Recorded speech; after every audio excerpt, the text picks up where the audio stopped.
Des inondations historiques dans le Lot-et-Garonne et on a tout perdu. Vous voyez, hein, les chèvres, les tintons, on les a mis dans le kangou de l'entreprise. Ben, tant pis, il est mort le kangou, mais le but c'était de les sauver quoi. Voir, ça va si on avait besoin de quelque chose, si on voulait évacuer.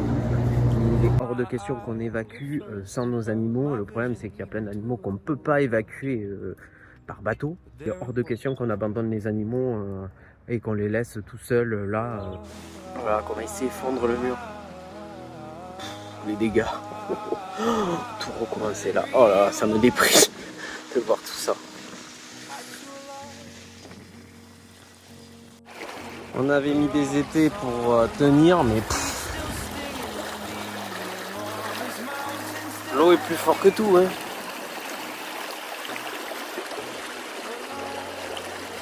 Et en tout cas, je remercie vraiment tout le monde pour ces messages super gentils. Et alors en plus, on a reçu plein de messages très méchants et très désobligeants en disant oui, vous savez dans quoi vous avez acheté, c'est des terres agricoles inondables, tout ça, vous le savez. Bien sûr qu'on le savait. Pas notre première crue, et surtout qu'il y a eu une tempête en plus, qu'il y a quand même eu des vents à plus de 120 km/h qui ont été enregistrés.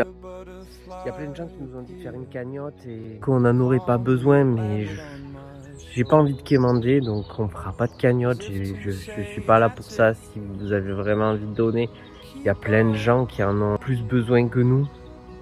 En tout cas, je remercie vraiment tout le monde pour tous ces messages gentils et je pense que ça aide vraiment beaucoup au moral. Et si vous voulez du coup nous aider, déjà juste partager ce qu'on vit. En tout cas, ça commence à être long, vraiment très très long, parce que là, ça fait vraiment une semaine. Et c'est pas encore annoncé totalement la décrue, donc on sait pas encore combien de temps ça va durer. J'espère réellement que ça va être fini là, et qu'on va enfin pouvoir nettoyer, repartir sur des bonnes bases, et voilà. Et qu'est-ce qu'il est mignon ce veau.